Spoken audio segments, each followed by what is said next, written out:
Hari ini, mari kita selami legenda yang terlahir kembali, pembalasan dendam yang mendominasi manhwa teratas. Dulunya, aib bagi klan pendekar pedang terhebat, Jin Runchandel mati dalam kepahitan, hanya untuk terlahir kembali dengan kesempatan untuk memperbaiki segalanya. Dengan ingatan masa depan dan perjanjian dengan dewa, tujuannya sangat jelas, balas dendam. Bisakah sampah masa lalu menggulingkan seluruh kekaisaran? Dan inilah bagaimana kisah itu dimulai. Di tengah malam yang gelap, lambang berbentuk pedang memancarkan cahaya biru mistis, melambangkan klan Runchandel, klan pendekar pedang yang menguasai separuh dunia.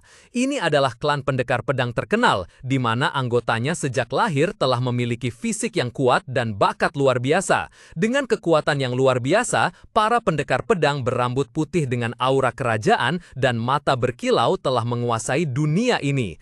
Esensi mereka didefinisikan oleh 3 hal. Yang pertama adalah pertempuran. Dalam konfrontasi sengit, saat pedang berkilat dengan cahaya magis, senyum antusias merekah di bibir mereka, menunjukkan kegembiraan murni dalam pertempuran. Berikutnya adalah penaklukan. Di bawah cahaya senja medan perang yang kejam, sosok sendirian berdiri di atas reruntuhan musuh. Bendera klan yang bangga berkibar, menandai penaklukan yang telah dicapai. Dan terakhir adalah kendali.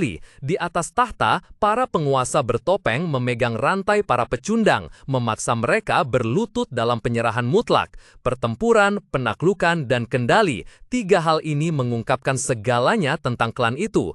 Itu juga klan tempat saya dilahirkan. Saya adalah Jin Runchandel. Di antara banyaknya sosok kuat di klan, saya adalah putra bungsu.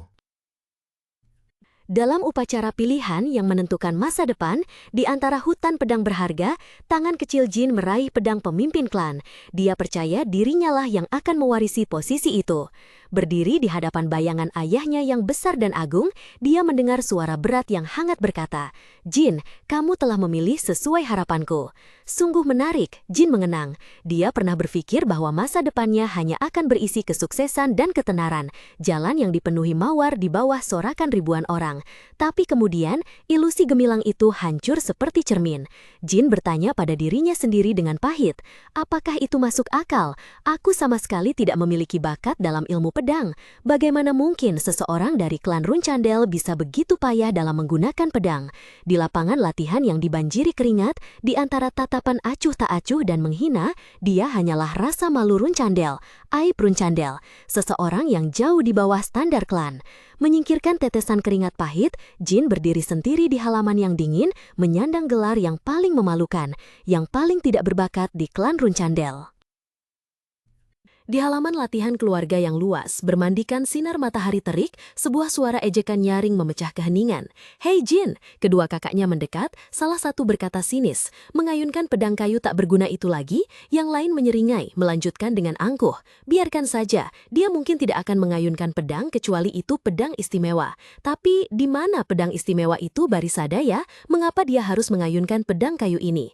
Keduanya tertawa licik, keringat membasahi pelipisnya. Jin tetap diam. Wajahnya menggelap, berusaha mengabaikan provokasi pedas itu. Keheningan Jin membuat kakak berambut putih itu marah. Dia melangkah maju, berkata tajam, "Hei, kenapa kau tidak menjawab? Jin, kakak-kakakmu yang perkasa, sedang bertanya padamu." Tanpa menunggu jawaban, dia mengerahkan kekuatan untuk melancarkan tendangan berbahaya. Tendangan itu mendarat tepat di perut Jin, membuatnya membungkuk kesakitan. Pedang kayu terlepas dari tangannya jatuh ke lantai. Dia ambruk di lantai batu yang dingin, kedua tangan memegangi perutnya erat, mengerang kesakitan. Berdiri di atas memandang ke bawah, salah satu dari kedua kakaknya mengucapkan kata-kata meremehkan. Memang benar-benar tidak berguna. Jin Runchandel masih berusaha meraih pedang kayu yang dipegangnya. Kenapa kau terus menyia-nyiakan usahamu mengayunkan benda ini? Lagi pula, itu tidak berguna. Jin mengertakkan gigi, mencoba mempertahankan pedang, tetapi tidak bisa melawan kekuatan orang itu. Dia mengambilnya, membolak-balik dengan geli, lalu tertawa terbahak-bahak. "Hahaha, apa ini? Teori ilmu pedang dasar. Hei, kau benar-benar berpikir bisa mahir berpedang hanya dengan membaca teori kosong ini? Inilah mengapa orang-orang tidak berguna. Seharusnya seharusnya tidak pernah diberi kesempatan. Kengerian terlihat jelas di wajah Jin saat pria itu mengangkat pedang kayu, kedua tangan memegang erat kedua ujungnya. "Hentikan, kembalikan padaku!" Jin berteriak putus asa, namun permohonannya hanya dibalas dengan senyum mencemooh. Pria itu mulai mematahkan pedang dengan kekuatan, suaranya yang dingin terdengar, "Karena saat diberi kesempatan, kalian tidak tahu tempat kalian di mana." Kerak, pedang kayu, simbol dari usaha Jin yang lemah, patah menjadi dua. Pecahan-pecahan kayu berhamburan di udara. Terkejut dan kesakitan, Jin tersungkur, hanya bisa mengeluarkan seruan putus asa. "Hentikan!" Terjatuh telungkup di lantai batu yang dingin, Jin mencoba meraih secercah harapan terakhir. Sosok tinggi besar menghalangi cahaya, dan sepasang sepatu kulit berat tanpa lagu menginjak pedang kayunya hingga hancur berkeping-keping. "Kakak tidak perlu melakukan itu," gumam Jin, suaranya lemah namun penuh tantangan. "Apa katamu?" Sebuah suara marah menggeram. Tangan kasar menjambak rambut Jin, menarik kepalanya ke belakang. "Kami melakukan semua ini untukmu, kenapa kau terus membangkang?" Sementara dua kakak laki-laki lainnya menahannya di lantai, seorang lainnya membungkuk, nada suaranya penuh ejekan.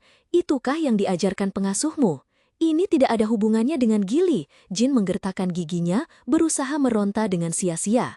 Kakak laki-laki itu mengencangkan genggamannya pada rambutnya, tatapan dingin menatap ke bawah. "Sepertinya kau masih sangat keras kepala. Sepertinya kita perlu memberimu pelajaran yang setimpal tentang kesopanan." Di tengah penyiksaan kejam, pikiran Jin melayang ke gambaran kediaman megah Runcandel dalam cahaya senja. Penindasan para kakak, bakat menyedihkan yang tidak kumiliki. Pemandangan memudar, dan sebuah kebenaran dingin muncul di benaknya. "Aku sama sekali tidak peduli pada mereka." Jin Runcandel masih berusaha bangkit. Pikirannya terus mengulang satu-satunya keyakinan.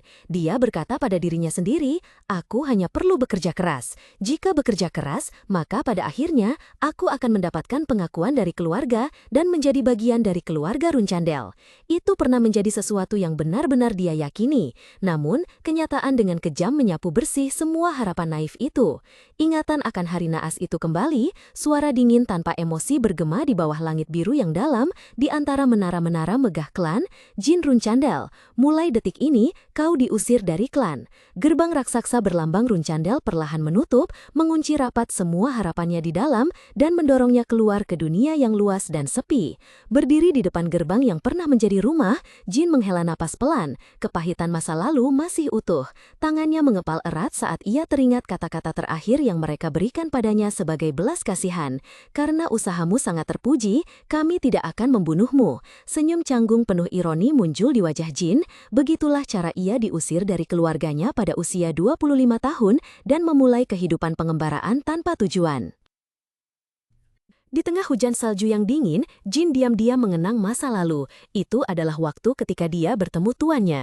Di tengah alun-alun yang ramai, sesosok bayangan dengan rambut merah menyala dan tongkat misterius muncul. Dan pada saat itulah, Jin menyadari kebenaran yang mengejutkan. Dia benar-benar memiliki bakat. Tidak hanya itu adalah bakat dalam sihir, bidang yang dilarang mutlak di klan Runcandel. Aura keemasan yang menyilaukan menyelimuti Jin. Kekuatan yang belum pernah dia rasakan saat memegang pedang kini meluap hebat di antara kedua telapak tangannya, disertai senyum percaya diri dan menantang. 3 tahun kemudian, di bawah cahaya rembulan yang remang-remang menembus jendela, Jin berdiri di tengah ruangan yang penuh buku, bergumam prinsip-prinsip sihir yang telah dia pelajari dengan tekun. Menghubungkan mana yang ada di alam dengan mana penyihir untuk memulihkan mana, setelah itu memperkuat mana yang akan dimanifestasikan. Begitu dia selesai bicara, gelombang energi gelap mulai beriak di bawah kakinya, membuat seluruh ruangan bergetar perlahan. Tiba-tiba, sebuah jeritan melengking merodek ruang saat gelombang energi gelap yang bergejolak ganas menelan Jin. Rasanya seperti diseret oleh ribuan tangan tak terlihat. Di sekitar Jin adalah ruang kosong, mistis yang diselimuti warna biru aneh. Dia berdiri sendirian di kehampaan, tersesat dan bingung. Sebuah suara berat bergema dari atas, membuat Jin terkejut dan mengangkat kepala. Keringat dingin membasahi dahinya. Dia tergagap bertanya dengan heran dan takut. "Siapa kamu?" Dari dalam kegelapan yang remang-remang, sesosok entitas raksasa muncul, agung dan menakutkan. Bentuknya yang besar dibelenggu oleh rantai logam raksasa, tergantung di antara alam semesta yang berkilauan seperti bintang-bintang. Suara berkuasa itu sekali lagi bergema, menjawab pertanyaan Jin. Aku, Solderet, penguasa segala kegelapan. Dalam ruang hampa gelap gulita, diselimuti oleh aliran energi biru tua yang misterius, sebuah suara agung bergema memanggil nama Jin Runcandel.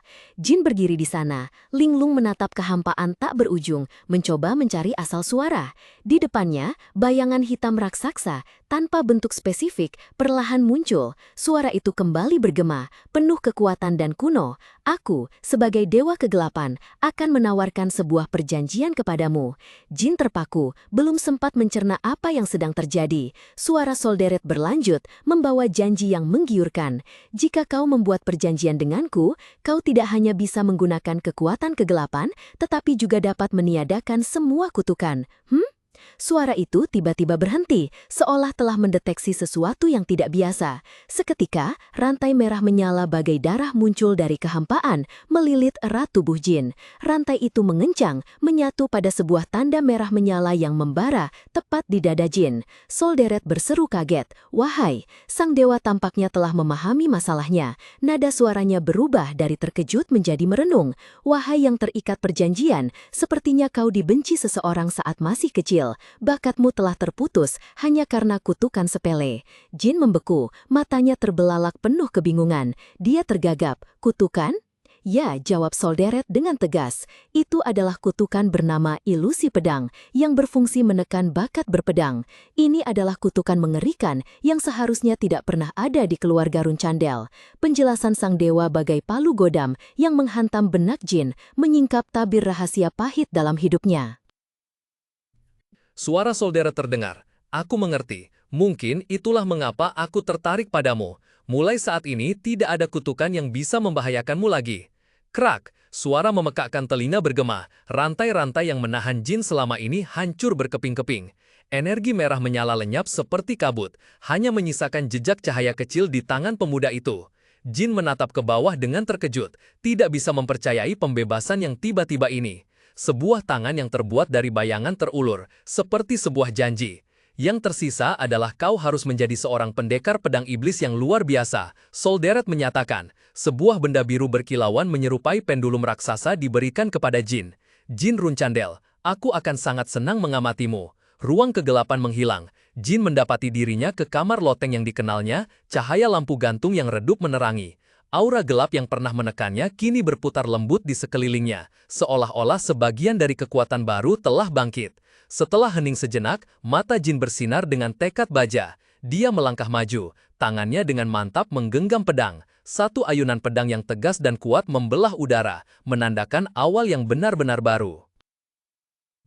Di bawah sinar bulan purnama, Jin Runcandel melangkah keluar dari ruangan. Pedang di tangannya memantulkan cahaya perak yang dingin. Malam sunyi, hanya suara langkah kakinya yang bergema di angkasa. Serat, bilah baja terhunus dari sarungnya dalam lengkungan sempurna. Suara tajamnya menggema di kegelapan malam. Tepat ketika mulai mengayunkan pedang, gelombang kekuatan spiritual biru yang dahsyat meledak, bergejolak di sekitar Jin dan pedangnya. Energi yang agung itu mengikuti setiap ayunan pedangnya, menciptakan jejak cahaya yang menyilaukan dalam kegelapan. Seperti yang Solderet katakan, pikir Jin dalam hati, matanya bersinar karena terkejut. "Setiap kali aku memegang pedang, aku bisa mencapai tingkat yang lebih tinggi." Senyum kegembiraan yang gila merekah di bibir Jin, keringat membasahi dahinya. Dia merasakan perubahan dengan jelas, ringan sekali, seolah-olah tidak ada bobotnya sama sekali. Rasanya seperti aku hanya mengayunkan tangan kosong.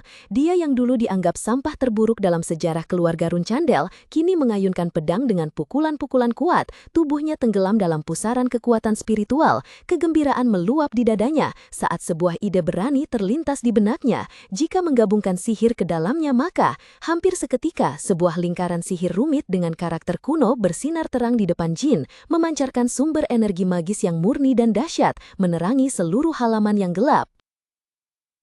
Matanya bersinar dengan ketegasan dan senyum puas terukir samar di bibirnya saat dia mengayunkan pedangnya dengan kekuatan yang tak terbayangkan.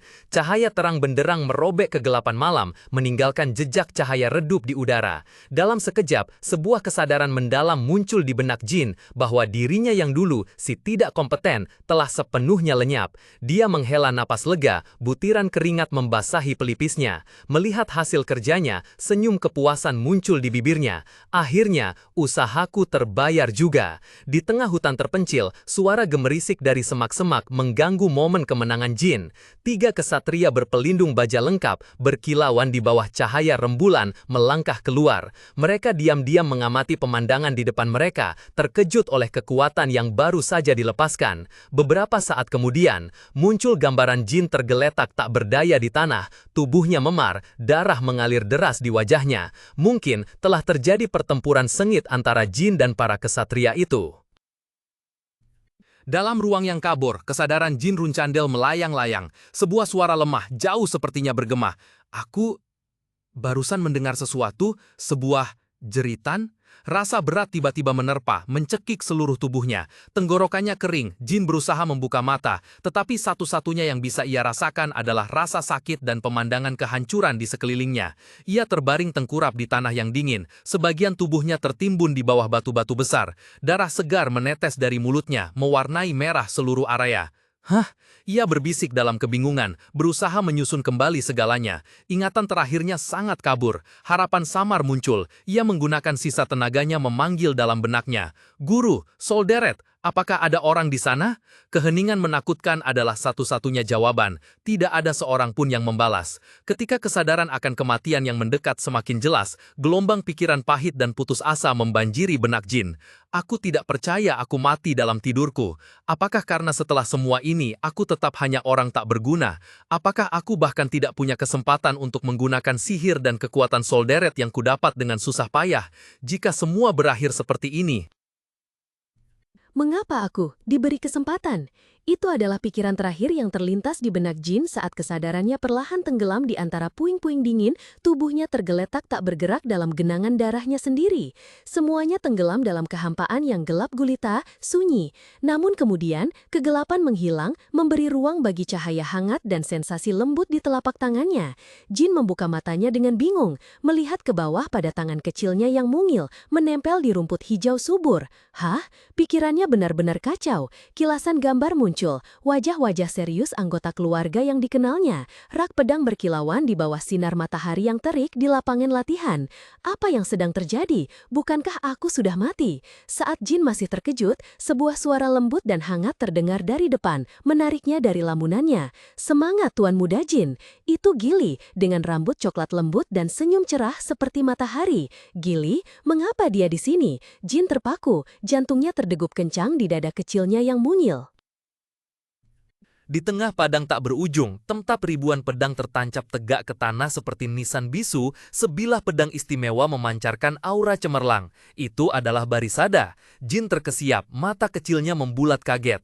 Ia mengenali pemandangan ini, sebuah ingatan yang seolah telah memudar. Ini adalah upacara seleksi, pikir Jin dalam hati. Merasakan tanah lembab di bawah tangan mungilnya. Aku telah kembali ke masa lalu, kembali dalam tubuh bayi berusia 1 tahun, Jin Runcandel. Di kehidupan sebelumnya, aku hanya secara kebetulan memilih pedang ini, tapi kali ini akan berbeda. Dengan tekad baja yang sama sekali tidak sesuai dengan tubuh mungilnya, anak itu merangkak maju, tangan gembulnya terulur dan menyentuh bilah pedang Barisada yang dingin. Seketika, bisikan keheranan menyebar di antara kerumunan yang menyaksikan upacara itu. Salah satu anggota senior klan berseru kaget, Tuan Muda Bungsu telah memilih pedang kepala keluarga.